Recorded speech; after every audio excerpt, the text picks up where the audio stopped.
The Galactic Military Academy's main courtyard buzzed with the kind of energy you'd expect from a bunch of young aliens who thought they knew everything about warfare, which, spoiler alert, they absolutely did not. Commander Vex, a 7-foot-tall reptilian with scales that shimmered like oil on water, stood at the center of it all. His forked tongue flicked out as he surveyed the new batch of recruits with the kind of disdain usually reserved for expired milk. "Cadets," he hissed, his voice carrying across the courtyard like nails on a chalkboard. "Today you will witness the finest military technology our galaxy has to offer." Cadet Zorp, an insectoid creature whose exoskeleton gleamed with built-in energy conduits, practically vibrated with excitement. His compound eyes reflected the morning sun as he adjusted his personal energy shield generator. "Commander, my biotech defensive matrix can withstand plasma burst up to Class 7 intensity," he chittered, clearly fishing for praise. "Impressive," Vex nodded approvingly. "And you, Cadet Blaze?" The energy being flickered between solid and plasma states as he spoke, his voice crackling like a poorly tuned radio. "Sir, my molecular cohesion armor can phase shift to avoid projectile impacts entirely. My people have evolved beyond the need for primitive physical protection." That's when the humans walked in. Now, to be fair to the aliens, humans didn't make the best first impression.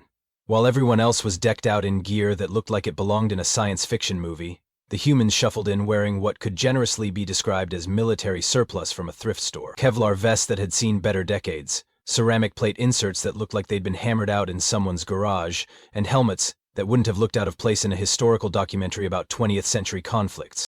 The laughter started almost immediately. "By the 7 moons of Zephyria," Zorp wheezed, his mandibles clicking in what passed for amusement among his species. "Are those actual fabric-based protective garments? Do they weave their own armor from plant fibers?" Blaze's form flickered more rapidly as he processed what he was seeing. "I've studied their species. They still use chemically propelled projectiles and kinetic energy weapons. How wonderfully primitive." Commander Vex's reptilian features twisted into what might have been a smile if you were feeling generous.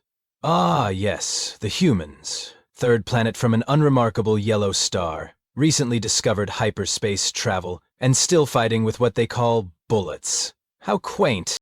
The human squad leader, a stocky man with graying hair and the kind of 1,000-yard stare that suggested he'd seen things that would make a horror movie director weep, stepped forward. His name tag read SGT, Rock, which honestly seemed too on the nose to be real, but there it was. "Sergeant Rock," Vex said, not bothering to hide his amusement, "I trust your people have brought their finest equipment." Rock's expression didn't change as he gestured to his squad. "This is it, sir." The courtyard erupted and barely contained snickers. Even the Academy's maintenance drones seemed to be judging the humans' gear with their optical sensors. "Fascinating," Vex continued, circling the human formation like a predator sizing up prey. "Tell me, Sergeant, how exactly do you expect fabric and ceramic to protect against plasma weapons, energy beams, molecular disruptors?" Rock shrugged. "We make do."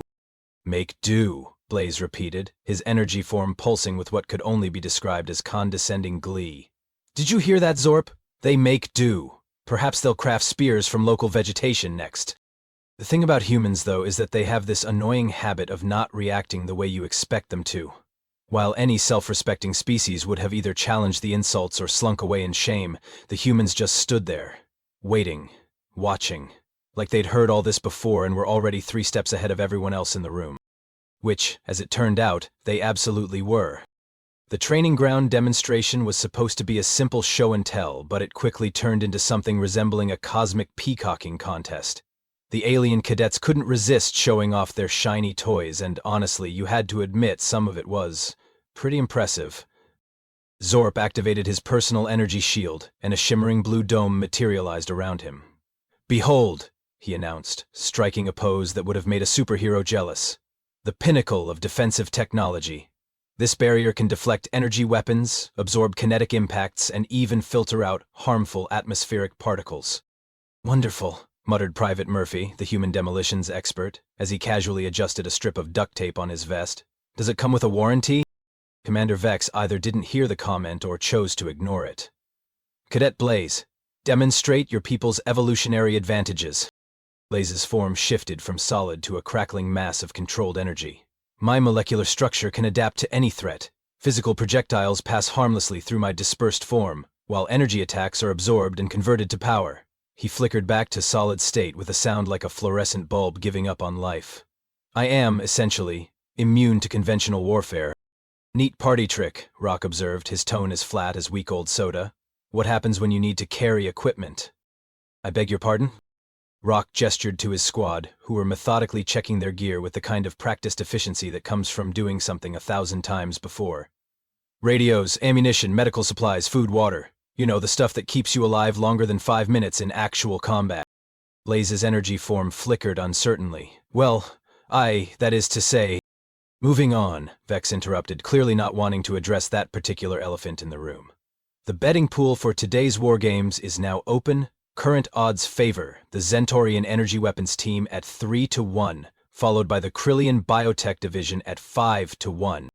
What about the humans? Asked Cadet Fleek, a gelatinous blob creature whose species apparently communicated through color changes. Currently, he was a shade of green that suggested mild nausea. Vex's laugh sounded like gravel in a blender. The humans, 27-1 against.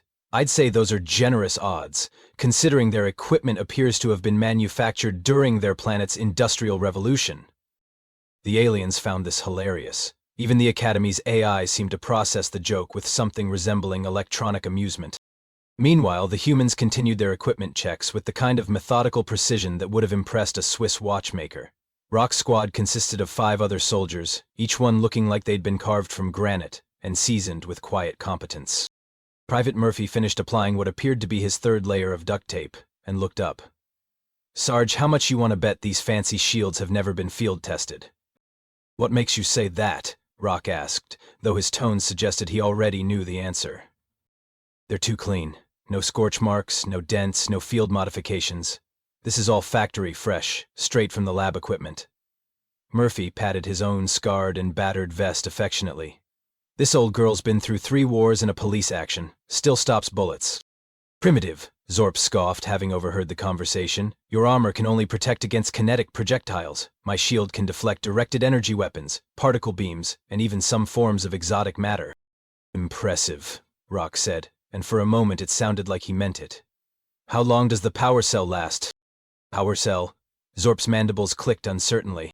Yeah, you know, the thing that keeps your fancy shield running. How long before it needs recharging? The question hung in the air like a bad smell. Zorp's compound eyes shifted nervously. Well, under optimal conditions, approximately 4 hours of continuous operation. 4 hours? Murphy repeated slowly. And what happens when it runs out of juice? The silence stretched long enough to become uncomfortable. Finally, Blaze flickered back into the conversation. Our technology is designed for quick, decisive engagements. Prolonged conflicts are inefficient. Rock nodded thoughtfully. Right. And what happens when the other guy doesn't get the memo about keeping things short and sweet? That's when Instructor Grimm stepped into the courtyard. Nobody was quite sure what species Grimm belonged to, mainly because he was covered in so much scar tissue and cybernetic implants that his original biology was anyone's guess. What everyone did know was that he'd been teaching combat tactics since before most of their species had discovered fire. Listen up, you cosmic Boy Scouts, Grimm growled, his voice carrying the authority of someone who'd personally introduced several civilizations to the concept of mortality. War games start in 30 minutes. Rules are simple. Capture the flag, eliminate the enemy. Survive. Medical drones will extract you if you're tagged out, but don't count on them being gentle about it. He paused, scanning the assembled cadets with eyes that had seen the rise and fall of empires. Oh, and one more thing. The enemy you'll be facing? They're not playing by your rules. They're not impressed by your technology, they don't care about your superior breeding, and they definitely don't give a damn about your energy shields. The aliens shifted uncomfortably. The humans just listened. Any questions? Grimm asked. Rock raised his hand. Rules of engagement? Kill or be killed, Sergeant, just like the real thing.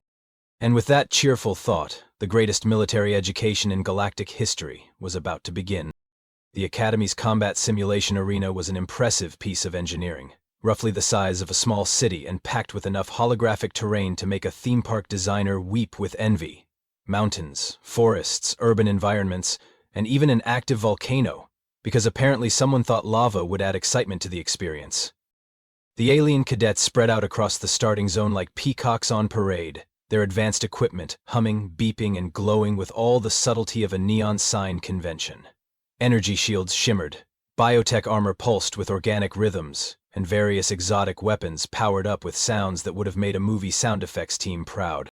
"Remember," Commander Vex announced over the comm system, his voice dripping with the kind of confidence that usually comes right before spectacular failure. "This is a live-fire exercise. The enemy drones are programmed to eliminate you with extreme prejudice. Your advanced technology should make this a simple demonstration of galactic superiority." Zorp's energy shield flickered as he performed a final systems check. "This will be over in minutes," he chittered to his squad. "My defensive matrix combined with Blaze's energy attacks will create an unstoppable offensive formation." "Agreed," Blaze crackled, his form shifting between solid and plasma states like a disco ball having an identity crisis. "The humans will likely be eliminated within the first engagement. Perhaps we should request they be extracted early to avoid unnecessary casualties."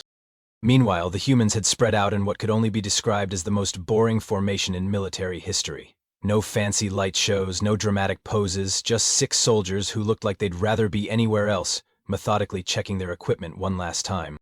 "Murphy," Rock said quietly, "how's our comm gear?" "Solid, Sarge. These fancy boys are broadcasting on about 12 different frequencies, but we're on the old analog backup. Nice and quiet." "Good. Johnson, what's the terrain look like?" Private Johnson, who'd been studying the holographic landscape with the intensity of someone actually paying attention, looked up from his tablet. "Standard urban warfare setup, lots of cover, multiple approach routes, and approximately 37 really good ambush points." 37? Rock raised an eyebrow. "I counted twice, Sarge. Could be 38 if you count the overpass, but the sightlines are questionable." The game began with all the subtlety of a supernova. The alien cadets charged forward en masse, their energy weapons lighting up the artificial sky like the galaxy's worst fireworks display. Zorp's shield dome expanded to its maximum radius, creating a mobile fortress that glowed blue enough to be visible from orbit. Blaze dispersed into his energy form and began zipping between buildings, leaving trails of crackling plasma that would have made a lightning bolt jealous. It was impressive, dramatic, and about as tactically sound as a screen door on a submarine. The enemy drones, meanwhile, had been programmed by someone with a very nasty sense of humor. Instead of engaging in glorious combat, they did something far more sinister. They waited, hidden in shadows, around corners, and in places where all that glowing alien technology stood out like birthday candles in a blackout. The first casualty was Cadet Fleek, the gelatinous blob creature who had turned a confident shade of orange and was oozing down the main street like he owned the place. The drone that eliminated him had been sitting motionless on a rooftop for the entire 30 seconds the exercise had been running, waiting for something bright and obvious to wander into its crosshairs. "Cadet Fleek has been eliminated," Instructor Grimm's voice announced, with the kind of professional detachment that made everyone suddenly remember this was supposed to be educational. "Cause of termination, failed to observe basic cover protocols." "Impossible," Zorp chittered, his shield flickering with indignation. "The drones can't possibly have weapons capable of penetrating our defenses." That's when the second drone opened fire on his position.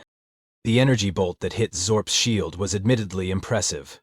It created a light show that would have been perfect for a rock concert, complete with sparks, smoke, and the kind of dramatic crackling that made everyone feel like they were watching a big-budget action movie. What it didn't do was penetrate the shield. What it did do was drain approximately 30% of the power cell in a single hit. "Zorp," Blaze's voice crackled over the comm, "your shield is functioning at 70% efficiency." "I noticed," Zorp replied, his voice carrying the first hint of uncertainty. "But that's still more than adequate for this exercise." The third drone hit him from behind. The fourth drone hit him from the left. The fifth drone hit him from above. By the time the sixth drone finished its contribution to the light show, Zorp's shield was running on fumes, and his confidence had taken a hit that no amount of advanced technology could deflect. "This is impossible," he wheezed, his mandibles clicking frantically.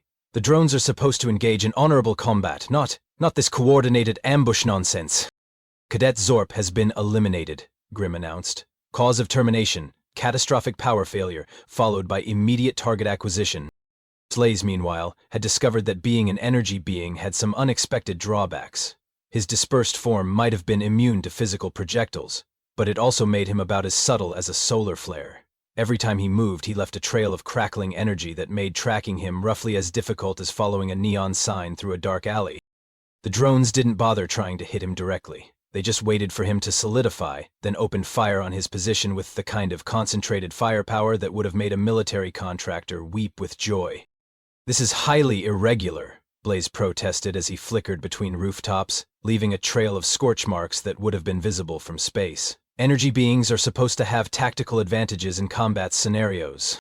"Lady Blaze has been eliminated," Grimm announced. "Cause of termination, predictable movement patterns and excessive electromagnetic signature."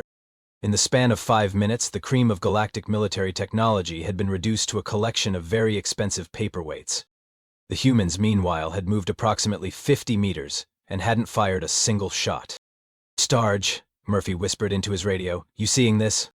"Copy that," Rock replied, his voice carrying the tone of someone who just watched a professional football team lose to a high school marching band. "Johnson, what's our drone count?" "Approximately 23 active units, Sarge. They're using standard hunter-killer tactics, setting up overlapping fields of fire and waiting for targets to expose themselves." "Standard hunter-killer tactics," Rock repeated slowly. "Murphy, remind me what we've been dealing with for the past 3 wars?" "Standard hunter-killer tactics, Sarge." "Right. Gentlemen, I do believe it's time to go to work." And for the first time since the exercise began, the humans started moving with purpose. What happened next was less like watching a military exercise and more like watching a nature documentary about apex predators. The humans didn't charge forward with dramatic flair or announce their intentions with light shows. Instead, they simply vanished into the urban terrain like smoke in a hurricane. "Where did they go?" Commander Vex demanded, his scaled fingers dancing across his observation console. "The tracking systems show they were right there 30 seconds ago." Instructor Grimm's scarred face might have been smiling, but it was hard to tell under all the cybernetic implants. "They're using a tactical approach called not being idiots, Commander. It's surprisingly effective." The first sign that something had changed came when drone number 7 simply stopped responding to commands. No dramatic explosion, no spectacular light show, just a quiet blip on the tactical display going dark. Then drone number 12. Then drone number 4. "This is impossible," Vex hissed, his forked tongue flicking out nervously. "The drones are military grade, designed to withstand conventional weapons fire."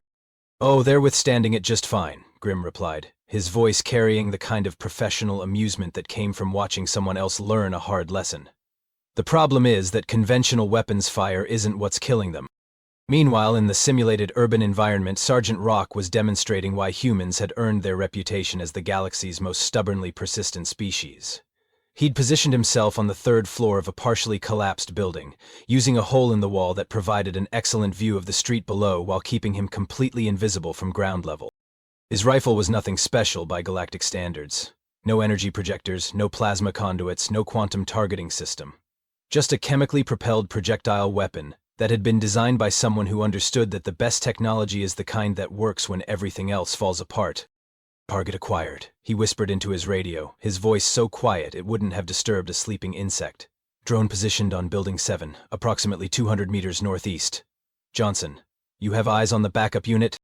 "Affirmative, Sarge. Drone number 15 is holding position behind the overpass. Classic Overwatch setup." "Murphy, what's your status?"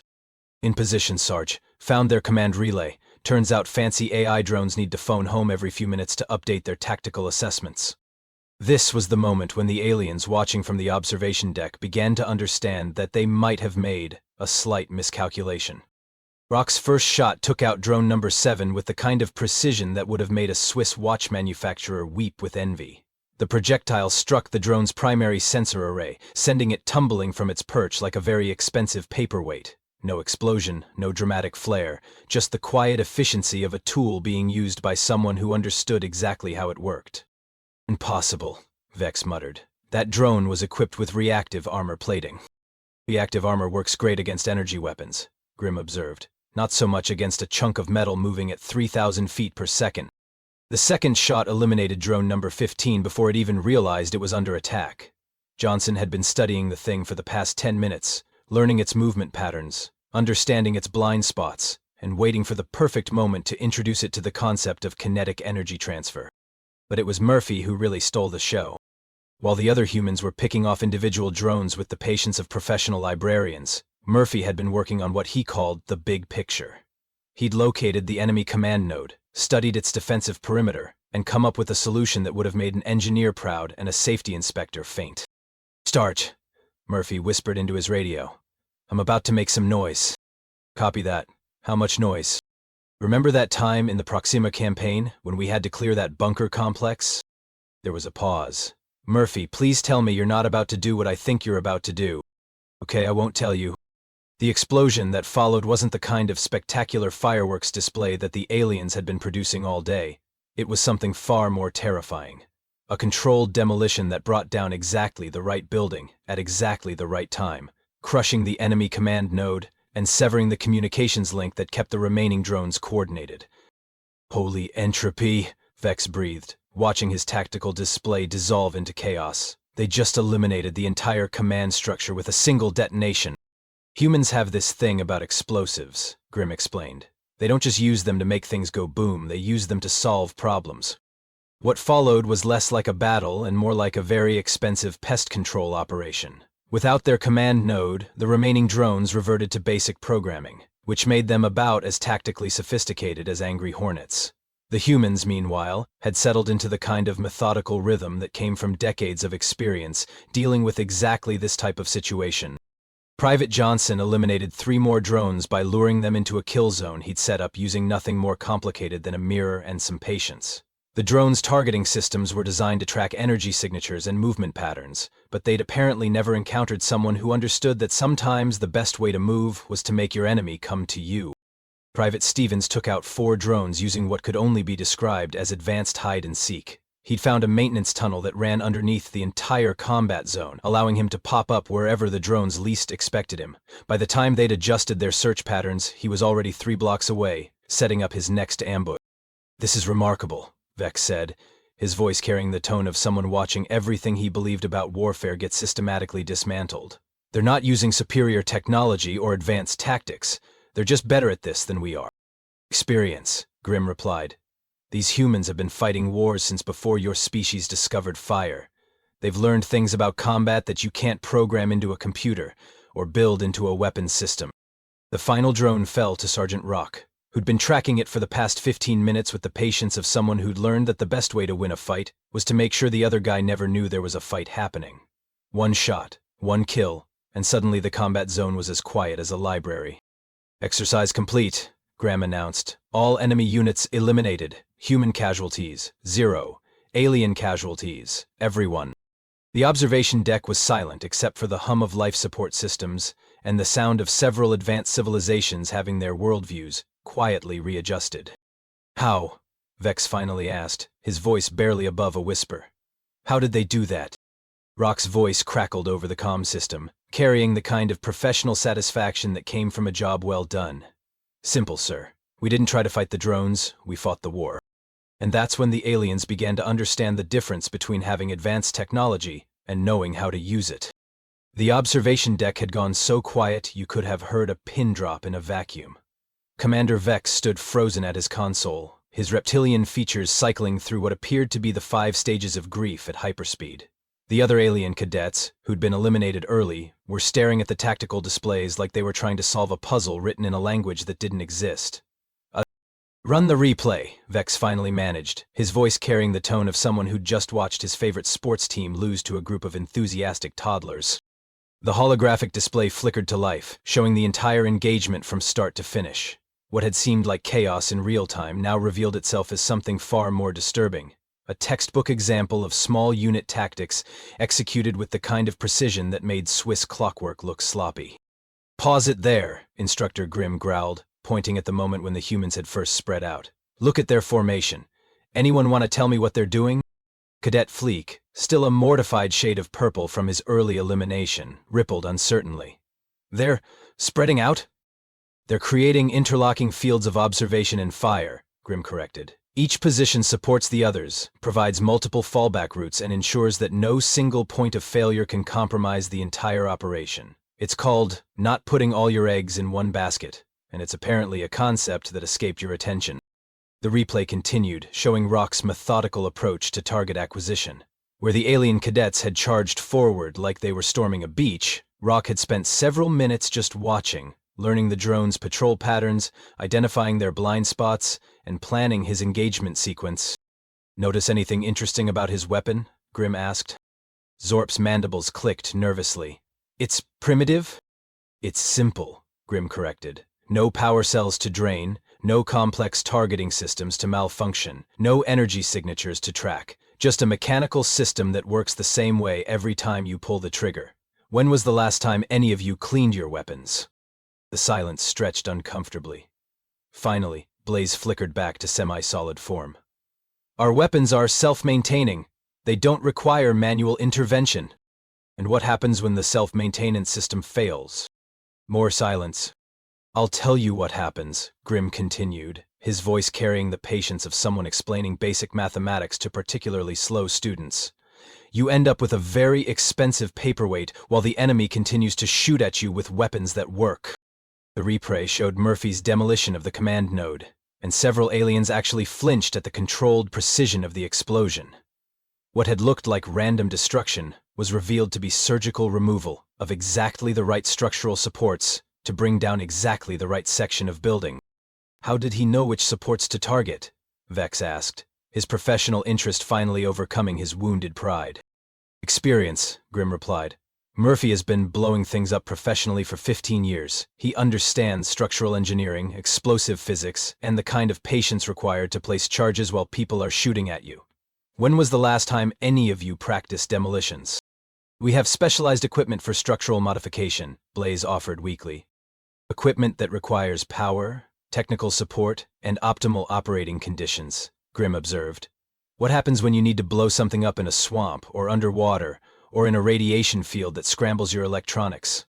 The questions were starting to pile up like a cosmic-scale game of Jenga, and the aliens were beginning to realize that every answer revealed another gap in their understanding. But surely, Vex protested, our advanced defensive systems provide superior protection. Zorp's energy shield can withstand massive amounts of damage. For 4 hours, Grimm reminded him, and only if it's working perfectly, and only if the enemy cooperates by attacking from predictable directions with predictable weapons. What happens when the enemy doesn't read the manual? The replay showed the systematic elimination of Zorp's shield through coordinated attacks from multiple directions. What had seemed like overwhelming firepower was revealed to be a carefully planned exercise in resource depletion. They weren't trying to penetrate the shield, Zorp realized with dawning horror. They were trying to drain it. Congratulations, Grimm said dryly. You've discovered the concept of attrition warfare. Humans invented it approximately 10,000 years ago, refined it through countless conflicts, and have been using it to defeat technologically superior opponents ever since. The final part of the replay showed the humans' systematic cleanup of the remaining drones, and this was where the aliens really began to understand the magnitude of their miscalculation. Each human moved with the kind of tactical awareness that came from years of experience, anticipating threats, exploiting opportunities, and adapting to changing conditions with the fluid grace of professional dancers. They're not just soldiers, Vex whispered, his voice carrying the tone of someone experiencing a religious revelation. They're artists. They're survivors, Grimm corrected. Every one of those humans has been through situations where their equipment failed, their communications were jammed, their air support was delayed, and their backup plans fell apart. They've learned to fight with whatever they have, wherever they are, against whatever they're facing. Cadet Fleek rippled a nervous shade of green. But our technology is superior. Our weapons are more powerful, our armor more advanced, our tactics more sophisticated.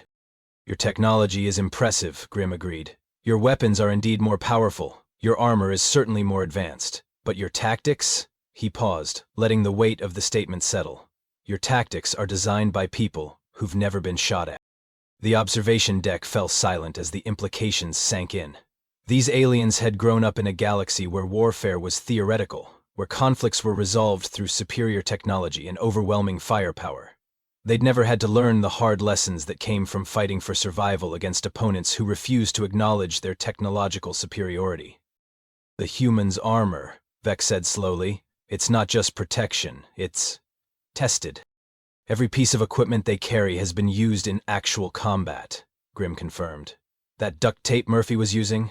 It's there because experience taught him that sometimes the most sophisticated equipment in the galaxy can be fixed with a strip of adhesive and some creative thinking.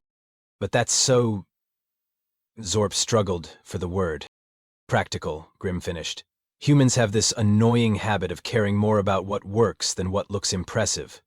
They've been fighting wars for so long that they've forgotten how to be impressed by their own technology. The final revelation came when Private Johnson's voice crackled over the comm system, calm and professional as he delivered his after-action report. Starge, I count 23 confirmed kills, 0 friendly casualties, and approximately 12 minutes of engagement time. Recommend we police up the area and return to base. Copy that, Johnson. Good work, everyone. Pack it up. No celebration, no dramatic victory speeches, no posturing. Just professional soldiers doing their job with the kind of matter-of-fact competence that made it look easy. 12 minutes, Vex repeated numbly. They eliminated our entire defensive network in 12 minutes. Actually, Grimm corrected with what might have been a smile, they eliminated your defensive network in the first 3 minutes. They spent the other 9 minutes making sure they hadn't missed anything. And that's when the aliens finally understood the most terrifying thing about humans. They weren't just better at war than Evrio. The debriefing room at the Galactic Military Academy had all the atmosphere of a funeral parlor, if funeral parlors specialized in burying the dreams and aspirations of overconfident alien cadets. Commander Vex sat at the head of the table, his scales having shifted to a dull gray that suggested either deep contemplation or mild depression. The other alien cadets occupied their chairs with the kind of defeated posture usually reserved for sports fans whose team had just lost by 40 points.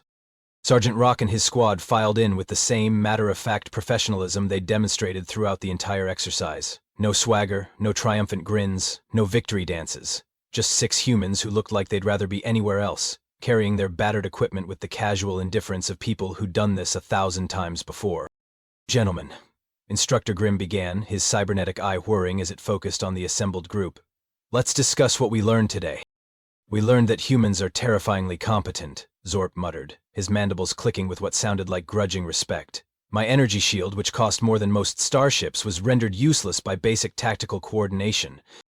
Not useless, Rock corrected, his tone carrying the patience of someone explaining something to a particularly slow student. Just inappropriate for the mission. Inappropriate? Vex's forked tongue flicked out nervously. How is advanced defensive technology inappropriate? Murphy, who'd been quietly field-stripping his rifle with the kind of practiced efficiency that made it look like meditation, looked up.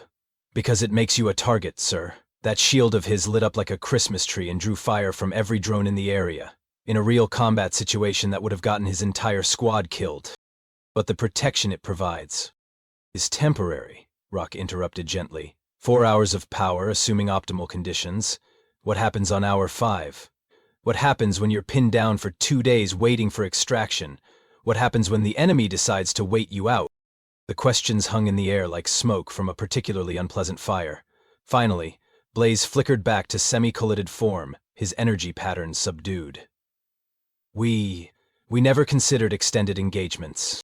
Most species don't, Grimm observed. You're used to conflicts that are resolved quickly, decisively, with overwhelming technological superiority.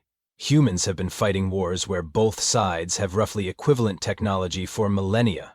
They've learned to win through preparation, adaptation, and sheer stubborn persistence. But surely, Cadet Fleek rippled, his color cycling through several shades of confused purple, our individual capabilities are superior. My species can survive in environments that would kill most carbon-based life forms. That's useful, Johnson agreed, speaking for the first time since the debriefing began. But can you do it while carrying 60 pounds of equipment, maintaining communications with your squad, and engaging targets at 300 meters? The silence that followed was answer enough. The thing is, Stevens added, his voice carrying the tone of someone sharing a professional insight. Survival isn't about having the best gear or the most advanced biology. It's about being prepared for the moment when everything goes wrong simultaneously. Everything goes wrong simultaneously, Vex repeated slowly. You plan for that. We plan for everything, Rock replied. Equipment failure, communications breakdown, air support delays, ammunition shortages, medical emergencies, adverse weather conditions, and the occasional complete tactical surprise. Murphy's duct tape isn't a joke. It's backup equipment for when the primary systems fail. Murphy held up a roll of the aforementioned tape. This cost me about 3 credits. It's waterproof, temperature-resistant, chemically inert, and can be used to fix approximately 70% of the equipment failures we're likely to encounter in the field. 70%? Zorp's compound eyes widened. The other 30% usually involves explosives or creative cursing, Murphy added helpfully. Commander Vex leaned back in his chair, his reptilian features displaying the kind of expression usually seen on people who just realized they'd been doing something wrong for their entire lives. Your equipment, your tactics, your entire approach to warfare. It's all based on the assumption that nothing will work the way it's supposed to. Murphy's Law, Rock confirmed. Anything that can go wrong will go wrong, at the worst possible moment. We've built our entire military doctrine around that principle. But that's so... Blaze struggled for the word. Pessimistic? Stevens suggested. Paranoid? Depressing? Practical, Grimm finished. Humans have been fighting wars for so long that they've learned to expect the unexpected. They don't just train for victory, they train for disaster. The revelation seemed to settle over the alien cadets like a heavy blanket. Everything they'd believed about warfare, about technology, about their own superiority had been quietly dismantled by 6 humans who acted like this was just another day at the office. There's something else, Vex said quietly, his voice carrying the tone of someone who just realized they were missing a crucial piece of information. During the exercise, you eliminated 23 drones in 12 minutes, but you never seemed rushed. You never seemed like you were operating at full capacity. The humans exchanged glances, and for the first time since the debriefing began, there was something that might have been amusement in their expressions. Sir, Rock said carefully, those drones were using standard hunter-killer tactics. We've been dealing with that particular threat profile for about 15 years. It's routine. Routine, Vex repeated, his voice barely above a whisper. What he's not telling you, Grimm added with what was definitely amusement, is that this was a training exercise. Those drones were programmed to simulate early-generation combat units. The humans have been fighting opponents with significantly more advanced capabilities for decades.